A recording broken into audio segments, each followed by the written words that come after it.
So, hi everyone! So, in this video, matututunan nyo kung paano masolusyonan ang problema nyo sa restricted monetization ng Facebook. Ano bang mga possible na dahilan kung bakit nare-restrict tayo? Anyway, dito matututunan nyo yung mga bansa na eligible for ang tanong ni Maring Len ay sa about Facebook, restriction, sa ads on Reels, sa Instagram monetization ads, in at mga ineligible dahilan kung country. bakit Nakalagay tayo dyan, nare-restrict. Instagram Alright, ads. God bless everyone. So, click professional dashboard. At Restricted dito, monetization mag-scroll up due tayo to or scroll ineligible down. Click country. business support Pag-usapan inbox or natin business support mga home. posibilidad na Tapos dahilan dyan, kung bakit business nangyayari support ito. home, just to Alright, make sure. let's go.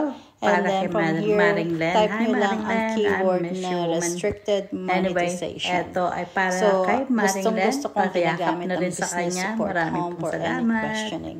Medyo bihasa na ako sa ganito, pero gusto ko case-to-case basis ang pag-aaral. Lagi, hindi mo alam kung kailan nag-update si Meta, so always make sure na bawat case pinag-aaralan natin. Alright, so restricted monetization. So, titingnan ko dyan kung alin ang pinaka malapit dun sa aking question. So, troubleshoot restricted monetization. And from here, maraming mga dahilan kung bakit nagkakaroon tayo ng restriction. Kasi hindi tayo nagpapalaw ng community standards, yung payment terms,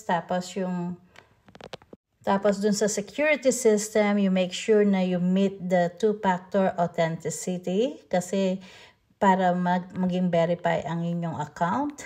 So, pag sa verify, pwede nyo i-confirm your identity, tapos yung kailangan ng ID, nandyan lahat ang kailangan nyong gawin, just to make sure na i-verify nyo ang account. Minsan, restricted lang siya kasi hindi pa verified ang inyong account. So, make sure na gawin nyo yan. Tapos, pagkatapos nyong i-verify ang lahat, pwedeng ma-reinstated ang inyong account. So, complete the verification.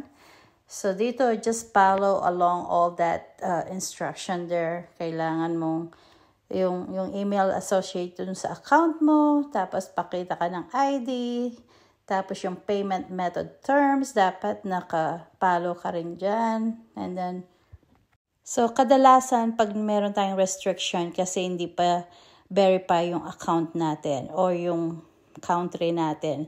So, sa ating make sure, kasi gusto ni Meta, yung account natin ay secure. So, safe for ourselves and also safe for everyone. So, talagang gusto niya trusted yung ating account. So, make sure na verify ito. Minsan yan lang ang problema kaya restricted ang inyong account. So, nakalagay dito, to request a review, you must be the admin on the account. So, make sure na kung meron kayong profile account, make sure yun yung nandun kayo sa account na yon. Kung meron kayong sa page, make sure na kayo din ang admin ng page na yon. Alright?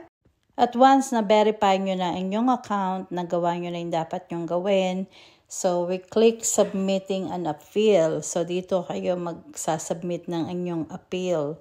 Dito, ipapakita nyo yung anong dahilan, ba't kayo nag-a-appeal. And then, just click that. Diyan kayo mag-appeal.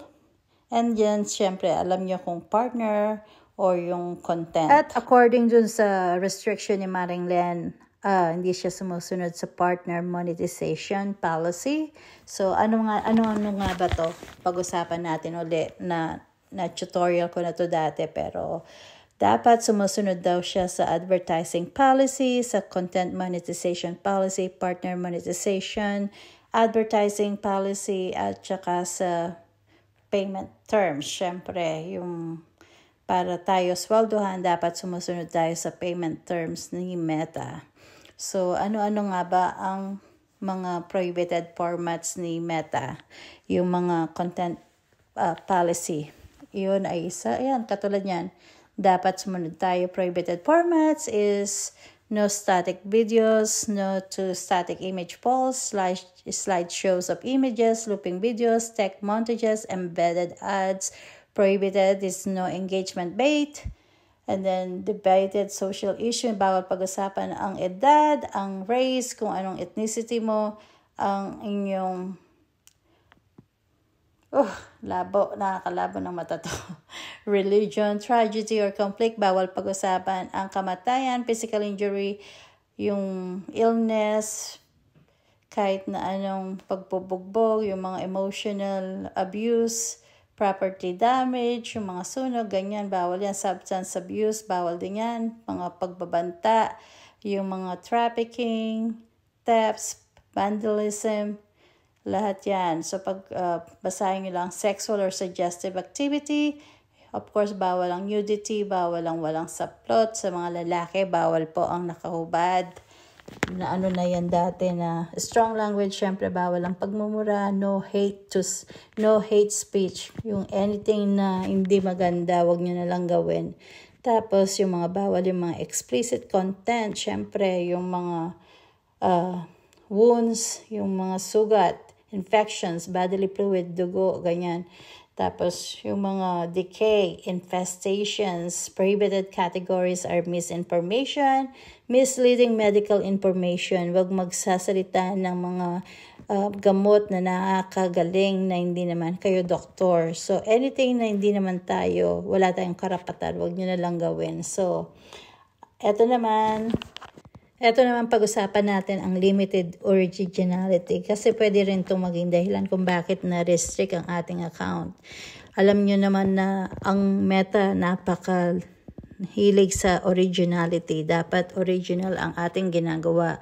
Ngayon, kung gumagawa kayo ng hindi original lahat, kumari yung memes, yung dubsmash, diba hindi naman original yung background music dyan, yung logos, yung music sa background, yung blog, dapat kumari gusto nyo mag-commentary, pwede yan, basta magiging kayo ang narrator or palitan nyo ng speed yung video, pero dapat may meaningful enhancement. So, pag hindi meaningful, pero hindi yan automatic na magiging sa inyo yan kasi limited originality pa rin yan. Kasi katulad nun, kaya ang mas gusto ko, wag nang gumamit ng mga music kasi nga ang ganda sanang gumamit ng mga music pero lagi naman tayong naka-copyright. Katulad nung kahit na meron ka ng yung na-invite ka na to use the licensed music,